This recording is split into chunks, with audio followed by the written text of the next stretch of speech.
नमस्कार, ये न्यूज़ देख रहे हैं आप। आपके साथ मैं हूं सुधांशु शेखर। आपको बता दूं कि दिल्ली विधानसभा चुनाव के लिए अब जंग शुरू हो गई है। जी हां, सभी 70 विधानसभा सीटों के लिए आपने अपने उम्मीदवारों के लिस्ट का ऐलान कर दिया है। इनमें से जो मुख्य उम्मीदवारों का नाम है वो है पूर्व मुख्यमंत्री अरविंद केजरीवाल, जो नई दिल्ली से चुनावी मैदान में रहेंगे। उनके खिलाफ कांग्रेस की ओर से संदीप दीक्षित चुनावी मैदान में हैं। वहीं मुख्यमंत्री अतिशी को कालकाजी से उतारा गया है। इसके अलावा भी जितने भी उम्मीदवार थे उन सभी का नामों का ऐलान आपने कर दिया है। आपको एक बड़ी बात ये बता दूं कि इस बार आपने जो 20 सीटिंग एमएलए थे उनका टिकट काट दिया है। हालांकि उनमें से 3 के परिवार को टिकट जरूर दिया गया है, लेकिन 20 विधायकों का टिकट काट दिया गया है। यानी 20 नए चेहरों को इस बार आपने चुनावी मैदान में उतारा है। लिस्ट जारी करने के बाद पूर्व मुख्यमंत्री अरविंद केजरीवाल ने भारतीय जनता पार्टी पर जमकर निशाना साधा है। उन्होंने कहा है कि दिल्ली से बीजेपी पूरी तरीके से गायब नजर आ रही है। बीजेपी को ना मुख्यमंत्री का चेहरा मिल रहा है, ना ही उम्मीदवार मिल रहा है।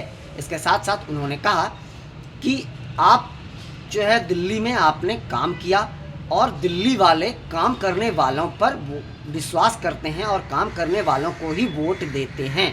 उन्होंने कहा कि भारतीय जनता पार्टी का बस एक ही काम है, एक ही नारा है कि अरविंद केजरीवाल को गाली दो, और दिल्ली वाले जो गाली देते हैं उनको वोट नहीं करते हैं। वो बस काम को जानते हैं, काम करने वाले लोग हैं तो काम करने वालों को ही वोट देते हैं। हमने 10 सालों तक लगातार दिल्ली के लिए, दिल्ली वालों के विकास के लिए काम किया है और आगे भी हम काम करते रहेंगे। इसीलिए आपको ही दिल्ली वाले वोट करेंगे। इसके अलावा उन्होंने कहा कि भारतीय जनता पार्टी का जो है वो स्थिति दिल्ली में बहुत ही खराब है, क्योंकि उनके पास ना ही विज़न है ना ही कोई प्लान है। हमारे पास विज़न भी है, प्लान भी है और हमारे पास काम करने के लिए पढ़े लिखे लोग भी हैं। यानी भारतीय जनता पार्टी पर शानदार कटाक्ष अरविंद केजरीवाल ने किया है कि उन बीजेपी के पास पढ़े लिखे लोग ही नहीं हैं। इसके अलावा भी केजरीवाल ने कई मुद्दे को लेकर भारतीय जनता पार्टी को घेरा है।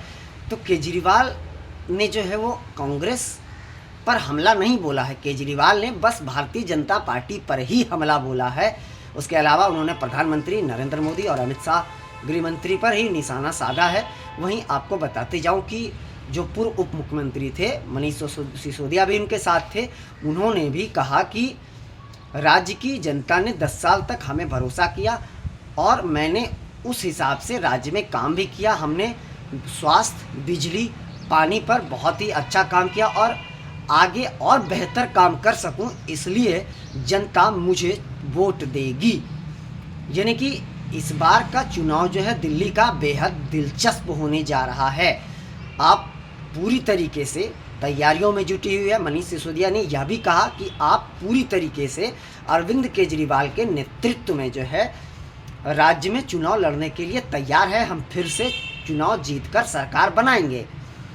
सिसोदिया ने इसके अलावा भी ढेर सारी बातें अपने विकास को लेकर कही है और आगे अगर आपकी सरकार बनती है तो क्या प्लान होता है, इसे मनीष सिसोदिया ने बताया है। तो अब दिल्ली का जंग जो है वह शुरू हो गया है, लेकिन अब तक चुनाव आयोग की ओर से दिल्ली में चुनाव कब होने हैं उसकी तारीखों का ऐलान नहीं किया गया है। हमें लगता है कि दिल्ली और बिहार में दोनों राज्यों में एक साथ ही विधानसभा हो सकते हैं, इसकी पूरी संभावना जताई जा रही है। आज हम लोग इस मुद्दे पर बातचीत विस्तार से करेंगे कि क्या आप और कांग्रेस के बीच दरार है, क्या आपने जो 70 सीटों पर अपने उम्मीदवार उतार दिए और कांग्रेस भी लगातार अपने उम्मीदवारों का ऐलान कर रही है, तो दोनों के बीच अनबन क्यों हुई, इसकी वजह क्या थी और इसका खामियाजा किसे भुगतना पड़ सकता है और किसे फ़ायदा होगा, इस बात को लेकर हम लोग दिन में विस्तार से चर्चा करेंगे। आप सभी लोग जुड़िएगा उसमें और चर्चा करके इस मुद्दे पर हम लोग विस्तार से बात करेंगे, आखिर वजह क्या रही है। फिलहाल के लिए बस इतना ही, मुझे दीजिए इजाज़त। आप हमारे चैनल को लाइक, शेयर और सब्सक्राइब अवश्य कीजिए और आप अपना बहुत ज़्यादा ख्याल रखिए। हम अन्य अपडेट्स के साथ आपके साथ रूबरू होते रहेंगे। तब तक के लिए मुझे दीजिए इजाज़त। शुक्रिया।